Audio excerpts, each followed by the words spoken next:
എന്റെ രക്തത്തിലുണ്ടായ പെൺകുട്ടിയെ പ്രകൃതിക്ക് ദാനം കൊടുത്തവൾ അവള്. എന്റെ പൊന്നുമോളും മരിച്ചത് ആലോചിച്ച് ദിവസവും വേദനിച്ചുകൊണ്ടിരിക്കുക ഞാൻ. അതിന് കാരണക്കാരിയായവളെ, ആ ഈഗോ പിടിച്ചവളെ, അവളെപ്പറ്റി സംസാരിക്കരുത് ഞാൻ പലവട്ടം പറഞ്ഞിട്ടുള്ള.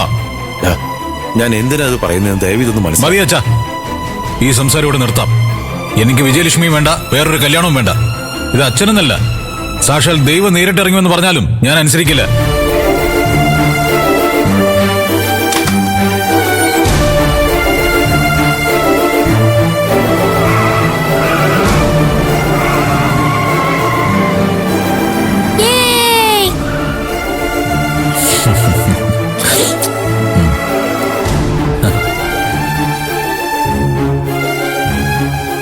കണ്ടില്ലേ അമ്മേ അവൻ സംസാരിച്ചിട്ട് പോയത്?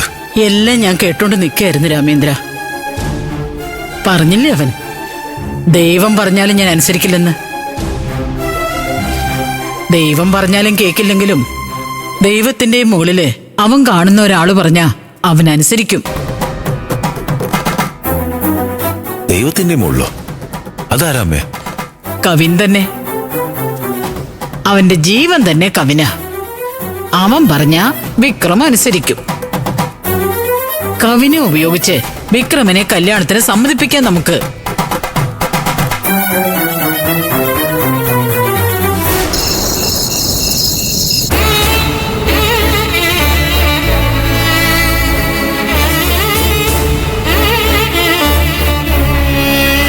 പണം നീട്ടുന്ന കണ്ടില്ലേ?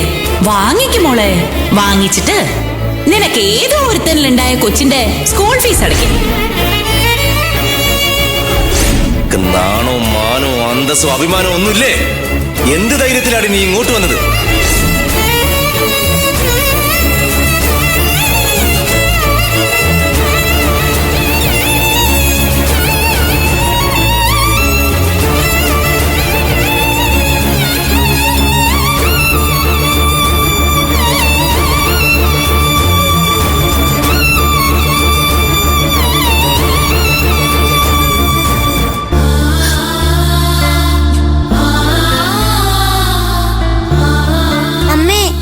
എന്തിനാ അമ്മ കരയണേ? ഒന്നുമില്ല മോളെ. അല്ല, അമ്മ കരയണ ഞാൻ കണ്ടതാ. മോൾ ഇതിനെ കുറിച്ചൊന്നും ആലോചിക്കണ്ട, അമ്മ നോക്കിക്കൊള്ളാം. അമ്മ എന്തിനാ അമ്മാവനും അമ്മായും വന്ന് വഴക്ക് പറഞ്ഞേ? അമ്മ ആരെങ്കിലും വഴക്ക് പറഞ്ഞ എനിക്ക് ദേഷ്യം വരുന്ന അമ്മയ്ക്ക് അറിയില്ലേ? അമ്മ ഇത്രയും വഴക്ക് പറയാൻ മാത്രം എന്താ അമ്മ ഇവിടെ നടന്നത്? മുത്തശ്ശി എന്തിനാ അമ്മ ഓടിച്ചു വിട്ടത്? അമ്മയ്ക്ക് എന്താ അവരോട് ഇത്രയും ദേഷ്യം? നാട്ടിൽ സ്കൂൾ അടയ്ക്കുന്ന സമയത്ത് എന്റെ ഫ്രണ്ട്സ് എല്ലാരും അവരവരുടെ ബന്ധുക്കളുടെ വീട്ടിലേക്ക് പോവാറുണ്ട്. അന്ന് ഞാൻ എവിടെയാ പോകണ്ടേന്ന് അമ്മയോട് ചോദിച്ചപ്പോ നമുക്ക് സ്വന്തക്കാരും ബന്ധുക്കളൊന്നും ഇല്ലെന്നല്ലേ പറഞ്ഞേ. എന്നാ ഇന്ന് മുത്തശ്ശി, വല്യമ്മാവൻ, ചെറിയമ്മാവൻ, ആന്റി ഇവരൊക്കെ എങ്ങനെ ഇപ്പൊ വന്നത്?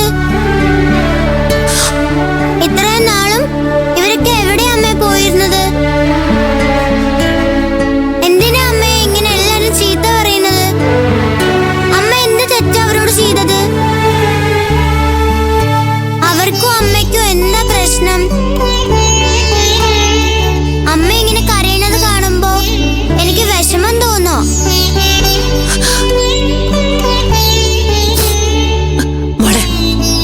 ഒരു കുഴപ്പമില്ല, ഇതൊക്കെ മുതിർന്നവരുടെ കാര്യങ്ങളല്ലേ. മോൾക്ക് ഇതൊന്നും പറഞ്ഞാൽ മനസ്സിലാവില്ല. അമ്മയെ കരയിപ്പിക്കുന്നവരാണോ മുതിർന്നവര്? എന്താ പറ്റിയെന്ന് പറയമ്മേ. അതൊക്കെ വിട്. നാളെ രാവിലെ മോൾക്ക് ഇഷ്ടമുള്ള സ്കൂളിൽ ചേർന്ന് മോള് പഠിക്കാൻ പോവാ. ആ സന്തോഷത്തിലാ അമ്മയുള്ളത്. അപ്പോ ആ സന്തോഷത്തിലല്ലേ മോളും ഉണ്ടാവേണ്ടത്. ഇത്രയും നേരം കരഞ്ഞിട്ട് സന്തോഷായിട്ടിരിക്കാന്നാണോ പറയാ? എന്താ പ്രശ്നം പറയമ്മേ. മോളെ, നീ കൊച്ചുകുട്ടിയല്ലേ? അതെ, ഞാൻ കൊച്ചുകുട്ടിയാ. കൊച്ചുകുട്ടി കൊച്ചുകുട്ടിയെ പോലെ സംസാരിക്കണം. കൊച്ചുകുട്ടികളെ പോലെ ഹാപ്പി ആയിട്ടിരിക്കണം. അപ്പ അമ്മ എന്നോട് അല്ലേ? അങ്ങനെയല്ലേ? നീ വലുതായി കഴിയുമ്പോ അമ്മ പറയാതെ തന്നെ എല്ലാം നിനക്ക് മനസ്സിലാവും.